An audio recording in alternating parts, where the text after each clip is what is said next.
पाकिस्तान भले he cease fire के बाद राहत महसूस कर रहा है, लेकिन यह भी डर है कि अब किसी भी वक्त स्ट्राइक हो सकती है। रावलपिंडी में हुए अटैक के बाद तो जनरल मुनीर भी टारगेट बन सकते हैं। यह बात पाकिस्तान को समझ में आ गई है।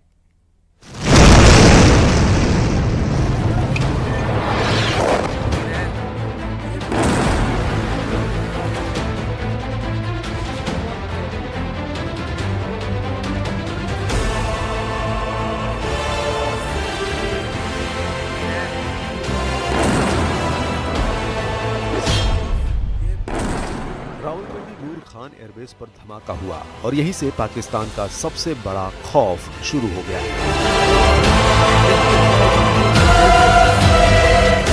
ऐसे धमाके ने बता दिया कि पाकिस्तान की लीडरशिप किसी भी वक्त खत्म की जा सकती है। मैसेज मुनीर तक पहुंचा और फिर सूत्रों के हवाले से ऐसी खबर मिली जो पूरी पाकिस्तानी सेना के हौसले पस्त कर देगी। सूत्रों के हवाले से मिली खबर बताती है कि नूर खान एयरबेस पर धमाके के बाद जनरल आसिम मुनीर को एक बंकर में ले जाया गया। ये बंकर पाकिस्तानी सेना के मुख्यालय में ही बना हुआ है। इस बंकर में जनरल मुनीर को 2 घंटे तक रखा गया। 2 घंटे तक आसिम मुनीर के दिलो दिमाग पर जो चोट लगी है वो पूरी पाकिस्तानी फौज में महसूस की जा रही है। जनरल आसिम मुनीर 2 घंटे बाद ही बाहर निकलने को राजी हुए। भारत के चौतरफा हमलों ने बता दिया कि पाकिस्तान का सेना मुख्यालय भी मिट्टी में मिलाया जा सकता है।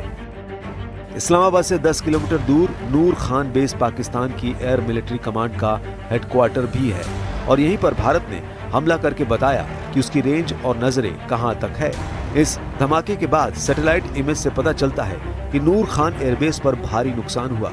ईंधन से भरे कई ट्रक भस्म हो गए। पाकिस्तान मिलिट्री का एक गोदाम भी चपेट में आया और इस धमाके के बाद मलबा रनवे तक पहुंच गया।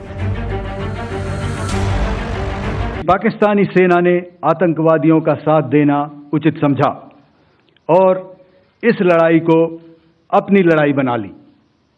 इस परिस्थिति में हमारी जवाबी कार्यवाही अत्यंत आवश्यक थी और इसमें उनका जो भी नुकसान हुआ वे खुद इसके लिए जिम्मेदार हैं। हमारी तरफ से हमारी एयर डिफेंस सिस्टम्स देश के लिए दीवार की तरह खड़ी थी और इसको भेदना दुश्मन के लिए नामुमकिन था। सेना की प्रेस कॉन्फ्रेंस से पहले एक वीडियो चलाया और इसमें लिखा, पाकिस्तानी मिराज चकनाचूर हो गया है। और जो इसे जिस तरह समझे, मिराज यानी मृग तृष्णा, रेगिस्तानी इलाके में होने वाला वो दृष्टि भ्रम जिसमें लगता है कि कुछ दूरी पर पानी मौजूद है। मैसेज साफ है कि पाकिस्तान की गलतफहमी दूर कर दी गई है। अब पाकिस्तान की गलतफहमी को दूर करने वाली ताकत देख लीजिए।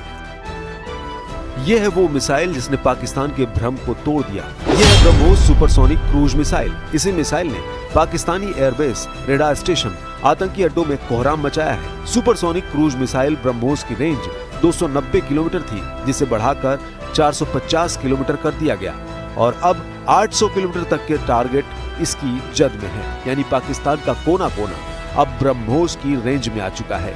इस मिसाइल की रफ्तार करीब 3500 किलोमीटर प्रति घंटा है। यानी हर 1 सेकंड में ये 955 मीटर का फासला तय करती है।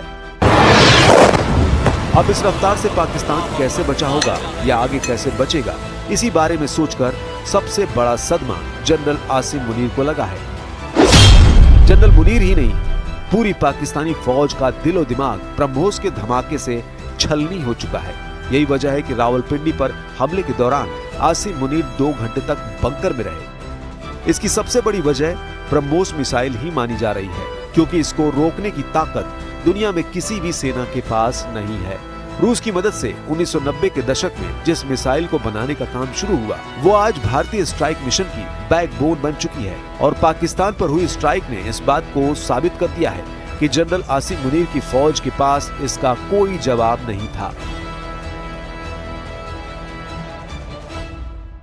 युद्ध के मैदान पर हमने हर बार पाकिस्तान को धूल चटाई है और इस बार ऑपरेशन सिंदूर ने नया आयाम जोड़ा है। हमने रेगिस्तानों और पहाड़ों में अपनी क्षमता का शानदार प्रदर्शन किया और साथ ही न्यू एज वॉरफेयर में भी अपनी श्रेष्ठता सिद्ध की। ब्रह्मोस समेत कई और तरह के हथियारों को रोकने पर पाकिस्तान पूरी तरह नाकाम साबित हुआ है। 3 घंटे के अंदर पाकिस्तान के 11 अड्डों पर हमला हुआ और वो कुछ नहीं कर पाया। जनरल मुनीर की एयरफोर्स को पूरी तरह खत्म करने वाले हमले का ट्रेलर दिखाया जा चुका है। एक ही दिन में भारत ने पाकिस्तान की एयरफोर्स अड्डों पर कहर बरसाया। भारत का सबसे बड़ा टारगेट बने सरगोधा और जैकबाबाद। सरगोधा में मुशाफ एयरबेस और जैकबाबाद में शाहबाज एयरबेस। यहाँ गिरी हर मिसाइल ने आसिम मुनीर को दिन में सितारे दिखाने का काम किया है। इन दोनों अड्डों पर वो वार किया गया है कि पाकिस्तान का हर डिफेंस सिस्टम पूरी तरह हिल चुका है। जो पाकिस्तान के अटैक फॉर्मेशन के सबसे बड़े अड्डे माने जाते हैं, वहां हमलों ने भारत की स्ट्राइक वाली ताकत साबित कर दी है। आसिम मुनीर को बहुत अच्छी तरह मालूम है कि 90 घंटे के ऑपरेशन में पाकिस्तान ने क्या खोया है। भारत के हमलों का मैसेज बहुत गहरा गया है। पाकिस्तान की पूरी मिलिट्री सख्ते में है। ऐसे अटैक का अंदाजा पाकिस्तान को नहीं था। भारत ने पाकिस्तान की फौज के सबसे मजबूत अड्डों पर अटैक किया है। कहां-कहां सर्जिकल स्ट्राइक। पाकिस्तानी पंजाब के झांग जिले में रफीकी एयरबेस, ये JF-17 और मिराज 5 विमानों का अड्डा है। पंजाब में ही रहीम यार खान एयरबेस, जो भारत के बॉर्डर से सिर्फ 100 किलोमीटर दूर है। चकवाल जिले में मुरीद एयरबेस, जो तुर्की से मिले अटैक ड्रोन का अड्डा है। रावलपिंडी में चकलाला या नूर खान एयरबेस, यहाँ पाकिस्तान के टैंकर विमान तैनात है। सिंध के सकर में भोलरी एयरबेस, यहाँ F-16, JF-17 और साब 2000 अवाक्स विमान तैनात है। लाहौर के पास चुनिया एयरबेस टारगेट किया गया। ये JF-17 और मिराज जेट का अड्डा है। इसके अलावा सियालकोट के पास पसरूर में एक रेडार अड्डा उड़ा दिया गया और सियालकोट में एक हवाई अड्डे पर भी हमला किया गया है। ये एक दूसरी तरह का वॉरफेयर था and it is bound to happen.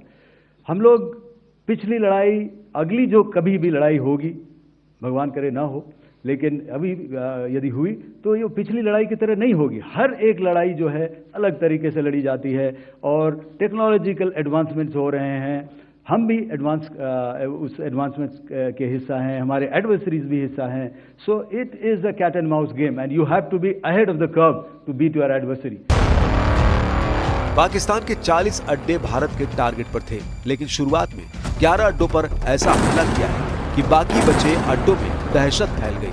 Pakistan को हुए नुकसान की तस्वीरें आपके सामने हैं, लेकिन पाकिस्तान बताना नहीं चाहता कि उसकी एयरफोर्स को कितना बड़ा झटका लगा।